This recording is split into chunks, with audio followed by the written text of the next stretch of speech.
Ekele vaja tuje ni mele no shale. Arasa kapo nale bodia ye. Arasa kapo nale bodia ye. Arasa kapo nale bodia ye. Ekele vaja tuje ni mele no shale. Arasa kapo nale bodia ye.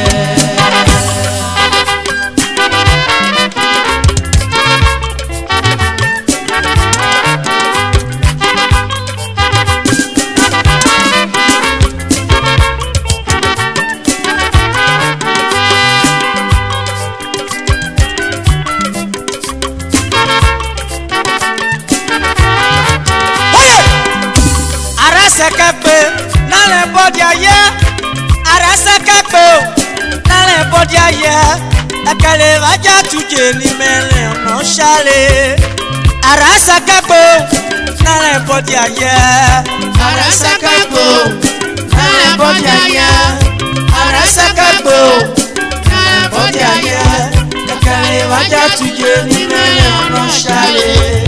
Arasa kapo nale bodia ye.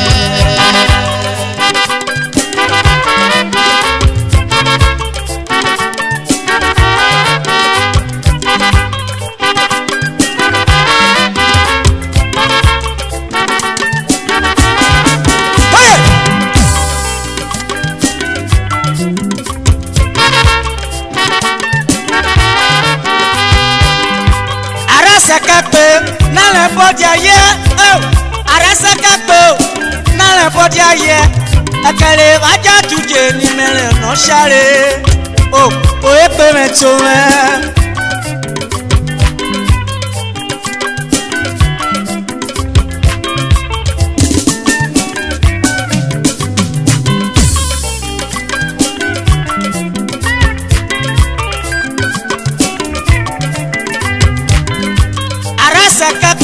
Nale bodia ye. Arasa kapo nale bodia ye. Ekele vaja tuje ni mele no poporia e. Arasa kapo nale bodia ye. Arasa kapo nale bodia ye. Arasa kapo nale bodia ye. Ekele vaja tuje ni mele no shale. Arasa kapo nale bodia ye.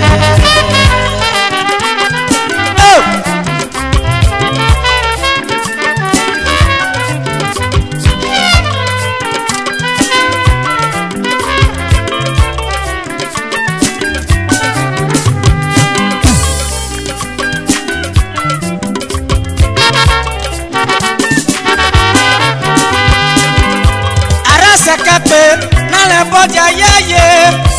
Arasa kapo nale bodia ye. Ekele vaja tuje ni mele no popo me.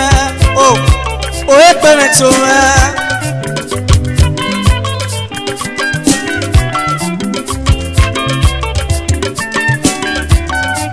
Oye, Peter eno dodo oh, Peter gulu na bomio. Peter go do ilere oh wegara pe Peter ono mo meye oh piro me no toto obiro mi o obirwa kaka bo weyere Peter ono mo me oh oro mi ba le romo no mo Pirove uluna bomie kakabogu weyere Arasa kape nale bodia ye. Arasa kape nale bodia ye. Ekele vaja tuje ni mele no poporia e oh epe me tome. Oye,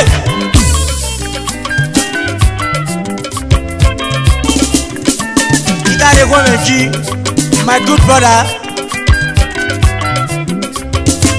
Andrew Juro, the Olokmalege of Italy. Motina City. Oh, adojuro nudodo adojuro ulu nebo mie kuro mi ba le romo no moe. Oh, adojuro no moe me o aboyi ba le romo no moe adojuro ulu nebo mie. Oh, we gara pe.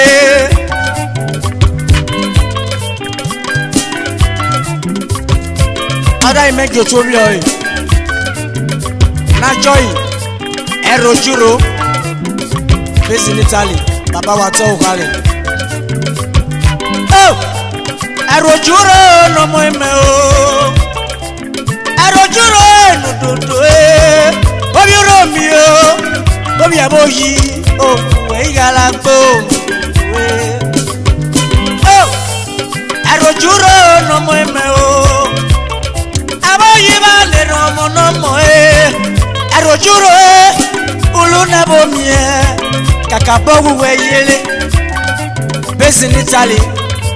Ora mejo to bi oy na joy Saturday ojuro based in Italy baba ma to wa kikai.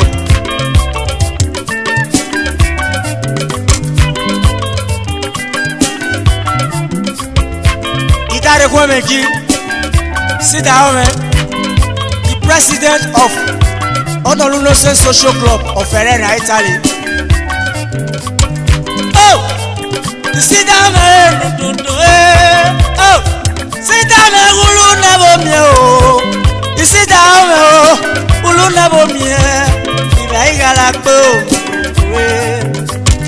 Oh, Honolulu Social Club of Ferrera, committee chairman Utuwan of Ferrera. Oh, Utuwan we no do Ubieru uba le romo no moe. Utuwan we do we gala pe o. Oye,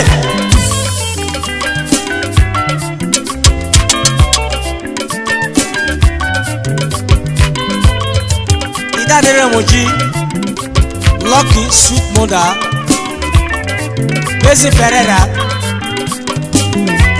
Mada no rege na yi Inoe no ashemo ne wa ochewe na joy Mrs. Roslyn Ebosele ochewe mama. Lucky ono mo emeye ayefie amia no sheri mie amia no sheri ufie pa ayeri mie. Lucky eno to oh ayefie amia no sheri mie iu. Lucky eno bio mo ayefie amia no sheri mie kakapo weyere ala stadio Bezi Ferrera Italy. Eye vie baba amde ami no sheri mi fie pe a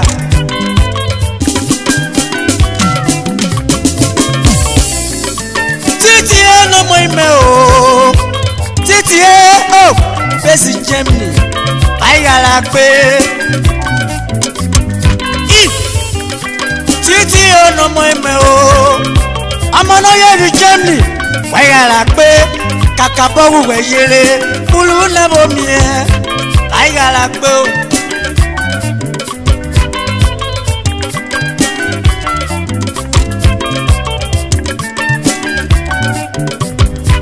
Arasa kape na le body aye arasa kape na le body aye na le no poporia na le no shale o epe meto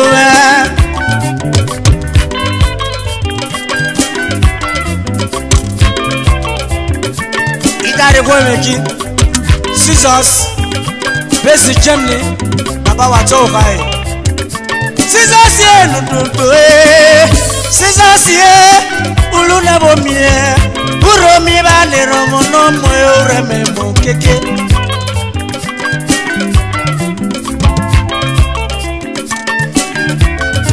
Hey,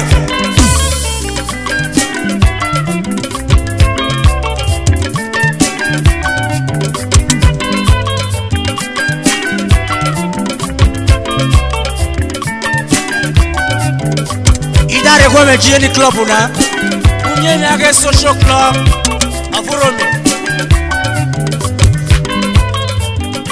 President Ukwa Oh Ukwa no dodo Ukwa Ulu nebo mie Kakabogu weyele Oh Ukwa no moime o Urobi va le romo no moe Ukwa Ulu nebo mie Iva igala kpe Arasa kakpe Nale body aye Arasa kakpe Nale body aye Akale vaja tuje ni mele ono shale Arasa kakpe Nale body aye Arasa kakpe Nale body aye Arasa kakpe Nale body aye Akale vaja tuje ni mele ono shale Arasa kakpe Nale body aye Akale vaja tuje ni mele ono me Akale vaja tuje ni mele ono shale Kele Akale vaja tuje ni mele ono shale Oh Ufosio Wegala kwe Akale vaja tuje ni mele ono shale Ufosio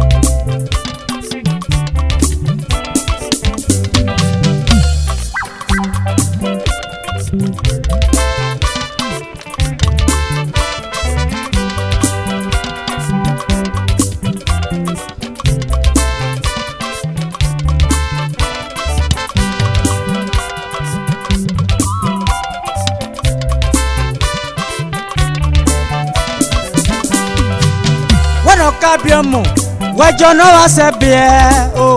Àwọn akọ ewa kiki tara se.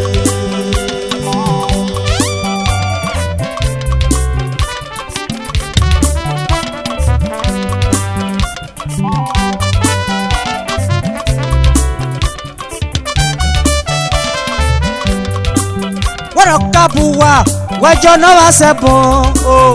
Àwọn akọ ewa kiki tara se.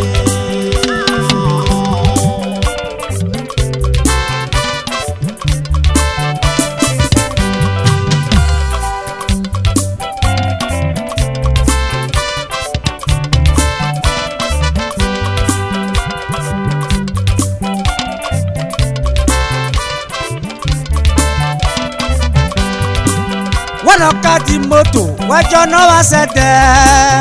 Àwọn akọ ewa kiki tara se.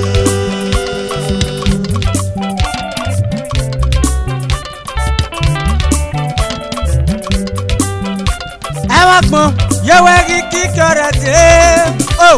Ẹ̀wọ̀n gbọ̀n yẹ̀wẹ̀ rí kíkẹ́rẹ́ dé. Ẹ̀wọ̀n yẹn yẹ̀wẹ̀ rí kíkẹ́rẹ́ dé. Ẹ̀wọ̀n gbọ̀n yẹ̀wẹ̀ rí kíkẹ́rẹ́ dé.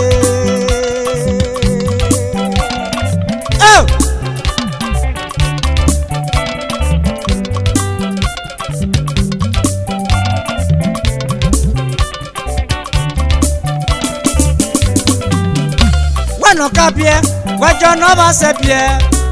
Wọ́n ká di mọ́tò wájọ́ náà bá ṣe dẹ́. Ẹ̀wọ̀n gbọ̀n yẹ̀wẹ̀ rí kíkẹ́rẹ́ dé. Ẹ̀wọ̀n yẹn yẹ̀wẹ̀ rí kíkẹ́rẹ́ dé.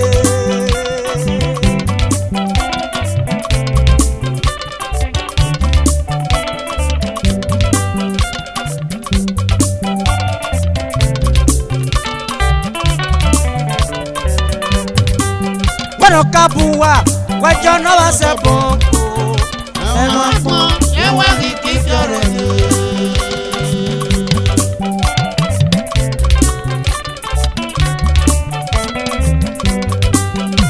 Ẹ̀wọ̀n gbọ̀n yẹ̀wẹ̀ rí kíkẹ́rẹ́ dé. Ẹ̀wọ̀n yẹn yẹ̀wẹ̀ rí kíkẹ́rẹ́ dé. Ẹ̀wọ̀n gbọ̀n yawagi kikorete amoye yawagi kikorete oh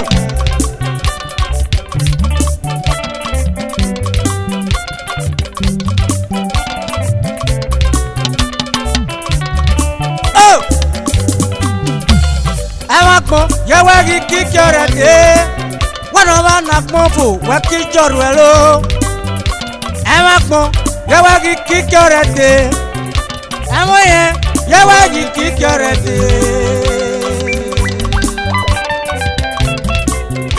wana wana kpofo kiajoruelo iye kaka gbe broda oh awako yawagi kikorete anaba na kpofo wakijoruelo anaba na kpofo wakijoruelo awako yawagi kikorete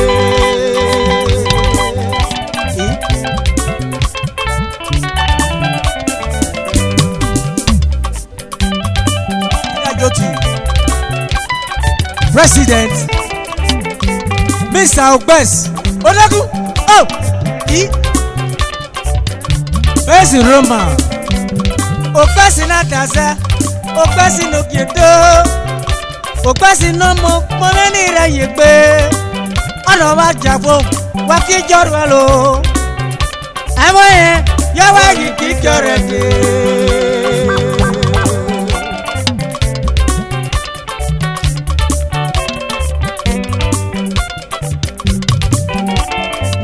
Jotonomona Mr. Jobran Odagu Besi Ferreira Jobran menomo Pomani rezomo Jobran menomo Uwe peni regegbe Oh Jobran menomo Uwe peni regegbe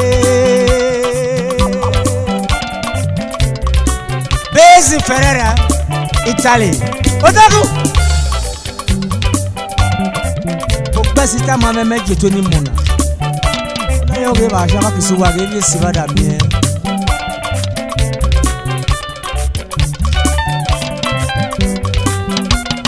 ama pon yawagi kikorete amoye yawagi kikorete ama pon yawagi kikorete ama pon yawagi kikorete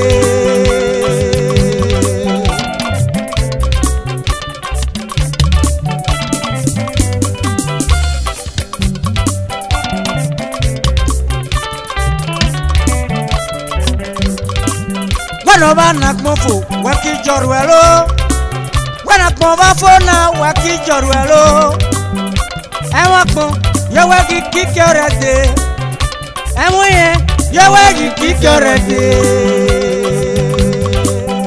oh Ida Jotui my president the president of Uromi Musicians Association aka Esonofe Odagu ho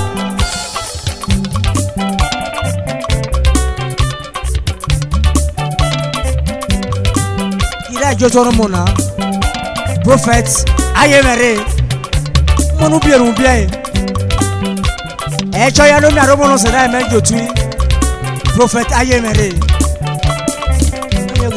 Ekpe fore baba Echo ya na daze Lo mi arobono se Echo ya no ge Ono ba na kpofo Aki joruelo Emoye Yawagi kikorete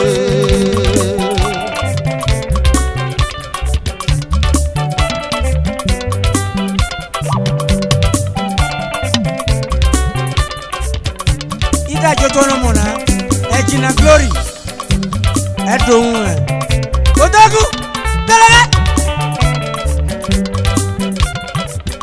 Besi Talking Edoruwe Wega la pe Edoruwe o Obule Amoye Yawagi kikorete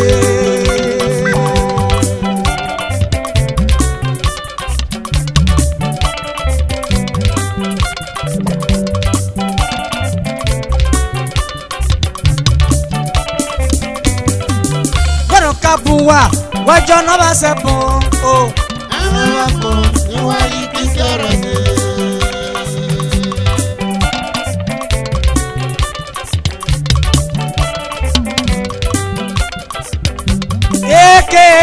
Makabush, Bezi Ferreira.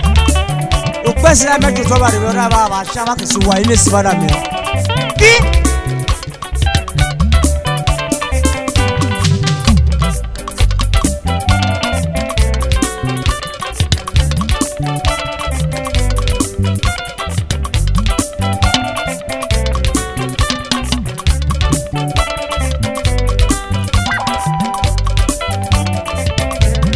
President me jotui udu one of Ferreira udu one manu bierubie enwe yewe kikorede enwa gbon yewe kikorede o enwe yewe kikorede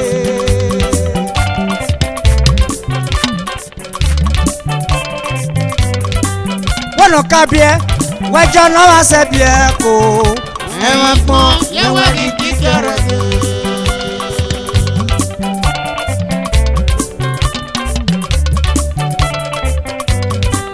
Bueno, kadi moto, wejo no va se bon.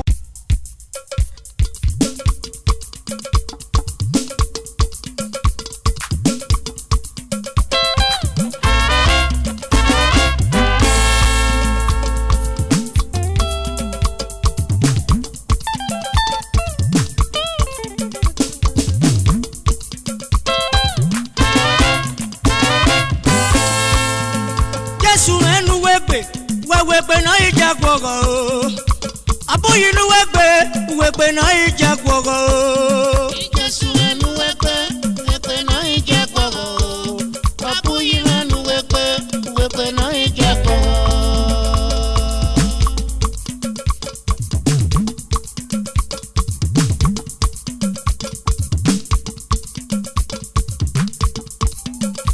Jesu enu wegbe na ija gwogo aboyi nu wegbe na ija gwogo Jesu enu iyo na ija gwogo aboyi nu wegbe na ija gwogo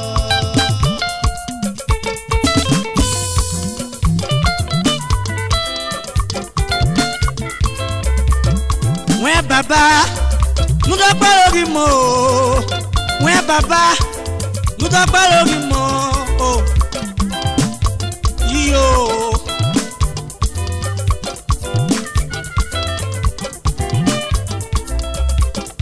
we baba paro mo we baba mudo paro mo iye Jesu enu iyo na ija gwogo aboyi nu wegbe na ija gwogo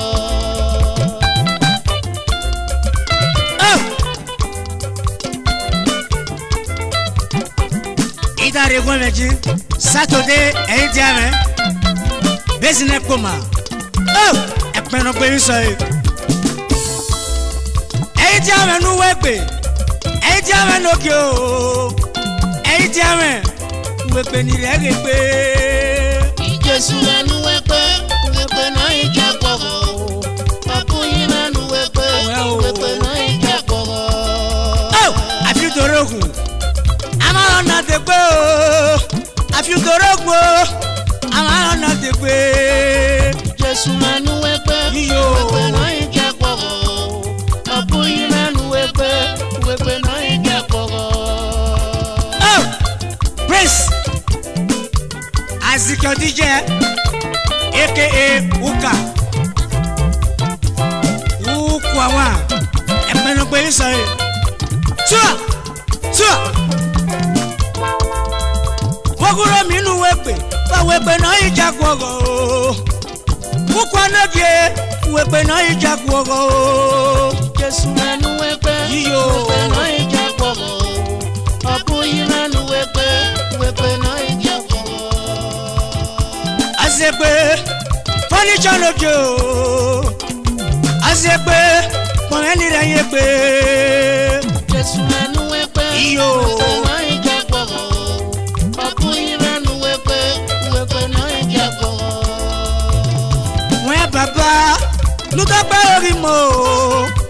susagia oh uyoriade mwe papa lutaba orimo oriaga lo yasha oh Jésus a sauté yo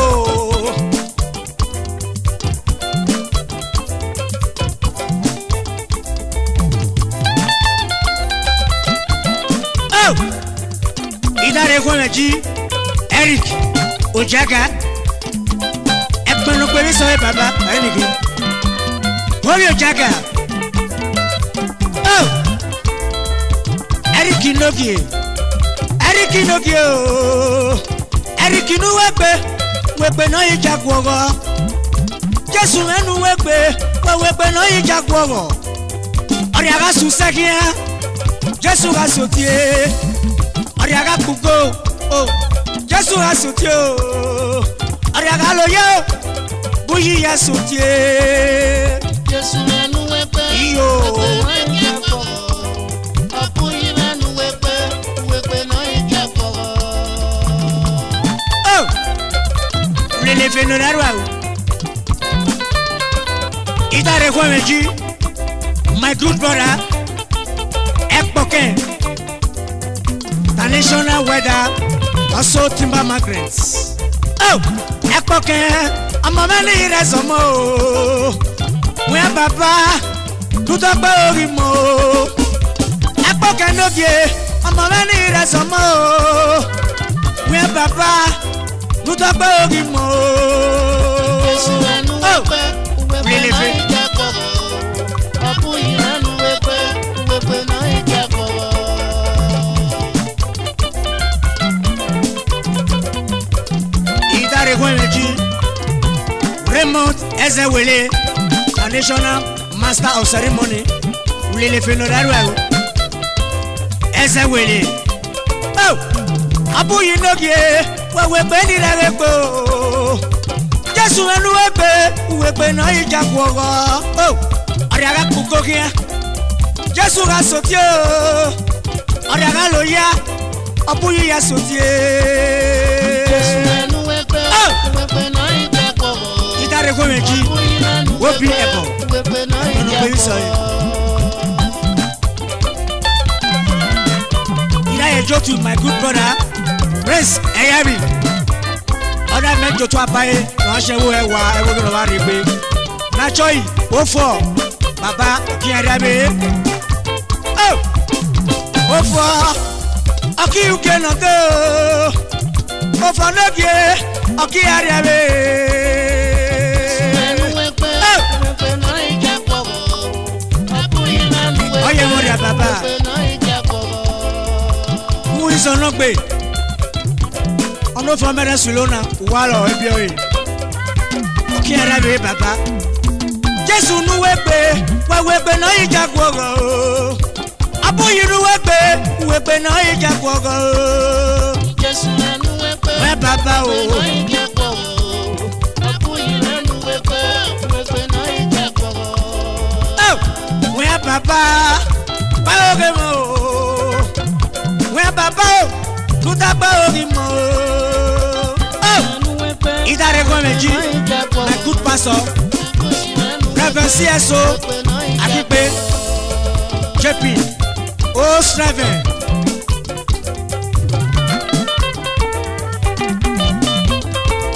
oh Akipe nu wẹ́pẹ́ JP O7 ọmọ lẹ́ni yàrá ilé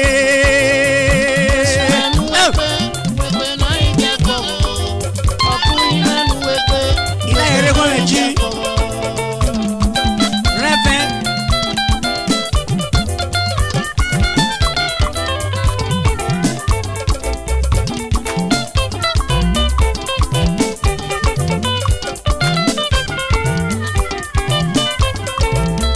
Jésù ẹnu wẹ́pẹ́ náà yìí jagun ọ̀rọ̀ o Abuyi nu wẹ́pẹ́ náà yìí jagun ọ̀rọ̀ o Jésù ẹnu wẹ́pẹ́ náà yìí jagun ọ̀rọ̀ ọ̀bùyí ẹnu wẹ́pẹ́ náà yìí jagun ọ̀rọ̀. Reverend Opede amúnabúdì bí ẹ̀yẹ kọ̀ọ̀nà oh Opede Nogie ouais papa papa de l'ayama ouais papa oh Yesu na nuwepe wepe no ijako Opuyina nuwepe wepe no ijako Yesu na nuwepe wepe no ijako Opuyina wepe no ijako Yesu na nuwepe wepe no ijako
Abacha.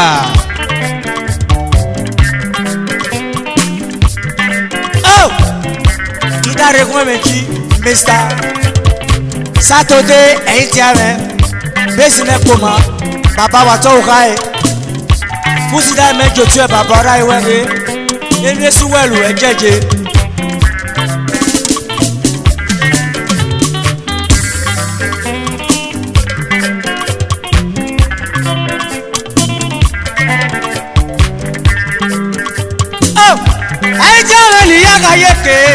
Aitiame nokie. Oh, aitiame ni yakayeke. Aitiame omome ni resomo.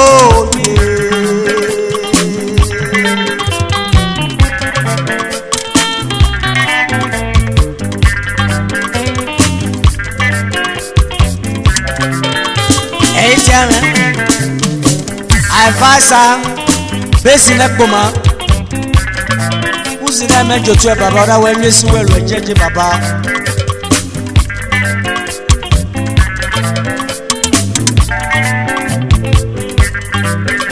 Oh, awa popo kakapo. Yeda lori ami geye keke. Oh, uti na wate ananu kolo. Uti na wate ananu kole. Oh,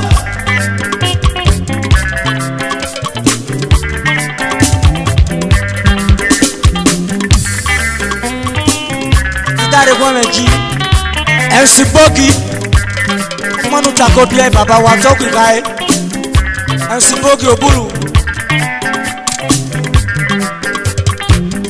MC Bogi nìyá lélẹ̀ o MC Bogi lókè là ìdáre fún ẹ̀mẹ́jì DJ One Love mọ́nú wa rẹ̀ bí ẹ bàbá wa tó kíkà ẹ One Love nìyá lélẹ̀ o One Love lókè One Love mẹ́gẹ́ lókè wọ́n One Love náà dáṣẹ́ o.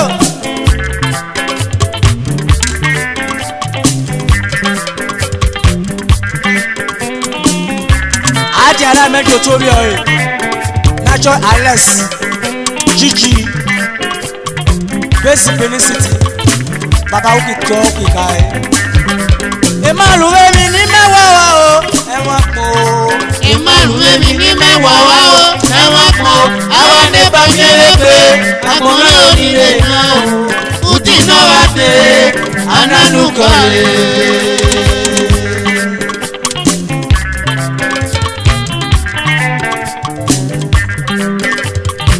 Ìdáre fún ẹ̀mẹ́jì fẹ́rẹ̀ Ukato number 2 wà lọ́rọ̀ dúró mi Vera Pierre Palo Vera fish pepper soup Vera nogie oh Vera mege nogie oh Vera mege natazo Vera mege natazo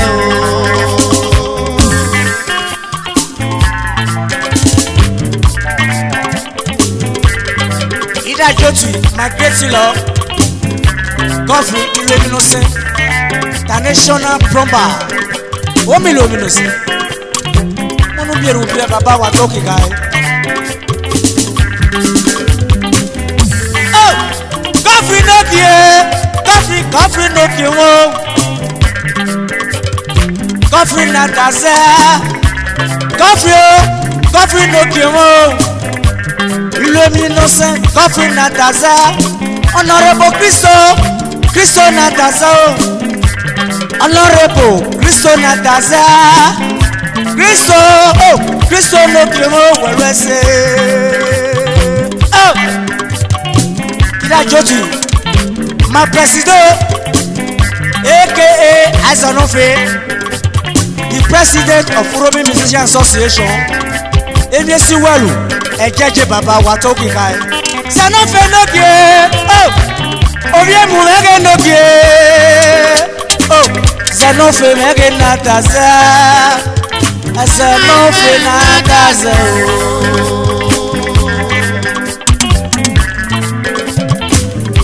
Rufus Ifada Rufus nokie oh Abebe mege nokie Rufus mege noki wo Rufus mena dase o Ìmọ̀lùwẹ̀ mi ní mẹ́wàá wá o iyo Ìmọ̀lùwẹ̀ mi ní mẹ́wàá wá o ẹ̀wọ̀n pọ̀. Àwọn nípa ṣẹlẹ̀ pé àpọ̀mọ́ òdìdè náà o. Ùtí náà wá dé anánúkọ̀ rẹ̀. Ọmọ ya tẹ́ máa pọ̀ mẹ́ẹ̀mà wẹ̀ o Èsì àtẹ máa pọ̀ mẹ́ẹ̀mà o. Èsì àtẹ máa pọ̀ mẹ́ẹ̀mà o. Èsì àtẹ máa pọ̀ mẹ́ẹ̀mà o. Ọ̀tẹ́ náà sẹ̀ omi tó kẹ́ yíyé Èsì àtẹ máa pọ̀ mẹ́ẹ̀mà o. Ẹ̀ńsọ̀jì Èsì àtẹ máa pọ̀ mẹ́ẹ̀mà o. Ẹ bàtàfo Koroko yé Èsì àtẹ máa pọ̀ mẹ́ẹ̀mà o.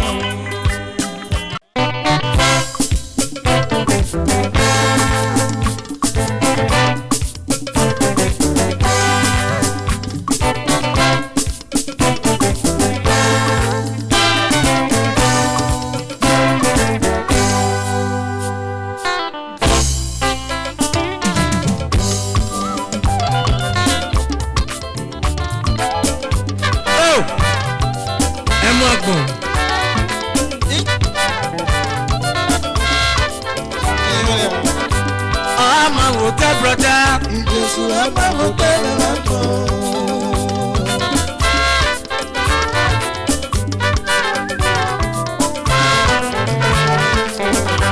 Ama wote ko. Jesu ama wote lako.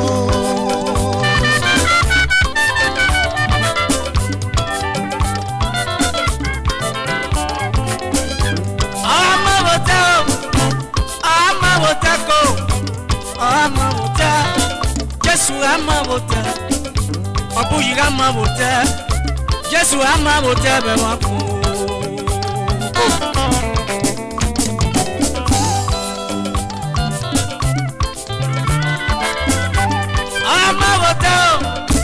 Ama wote ko, ama wote, obuyi ama wote, Jesu ama wote, we ama wote be wako.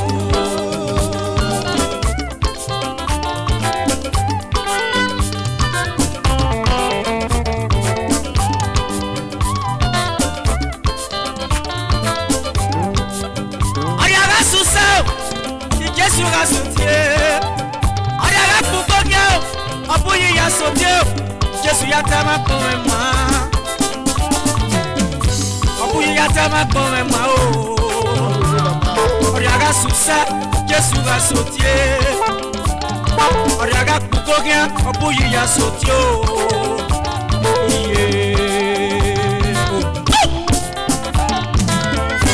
ah ma beauté brother. Jesu ama wote lako. Ile mi no se noko, ime yo jaso, owa wono, me bo vale. Ajesi we mi se, so ara to wa gbo.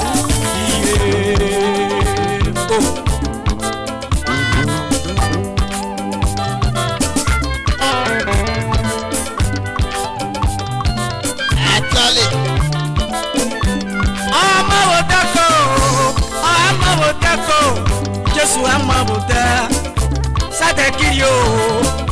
Jesu ama wote, buyi ama wote, we ama wote, we ama wote be wako. Oh, emwe. Oh yes. Oya la suso, Jesu la sotio. Oya la lo yasha, Jesu ya sotie. Jesu ya tama kwa wema o. Jesu ya tama kwa wema. Yeah. Oh. Ile mi no se noko. Imale yo jaso. So uwa wono. Nebo wale. Ake mwemye se. Swara towa go. Yeah. Ama wote brother. Jesu ama wote lako.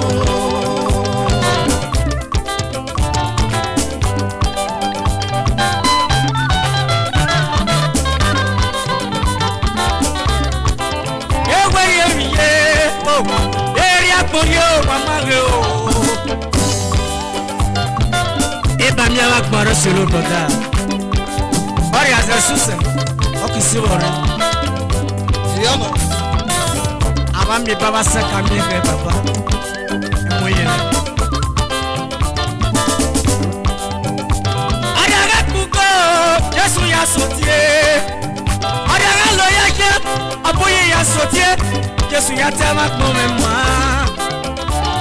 Ayaga kuko, Jesu ya sotio. Ayaga susa, buyi ya sotie. Oh, yeah. Ama wotako, Jesu ama wote lako.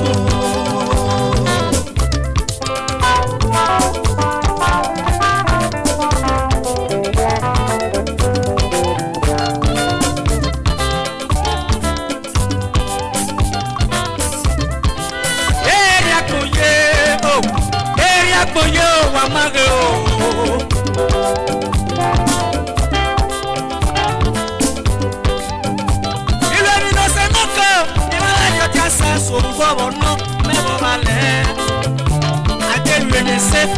sora tawagbo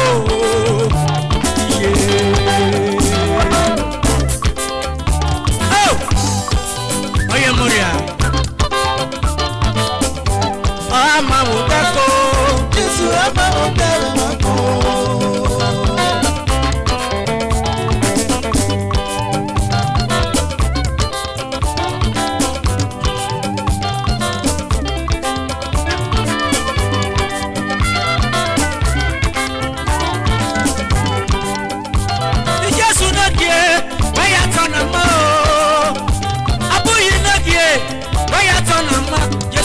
Senebo Adaresi oye giketo Adaresi oye godalo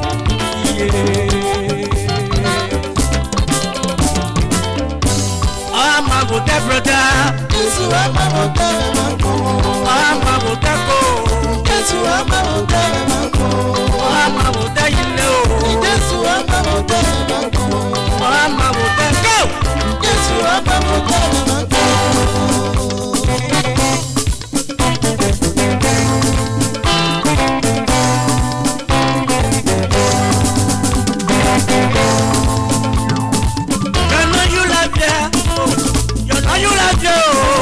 Osepane ni me vie brother you know you are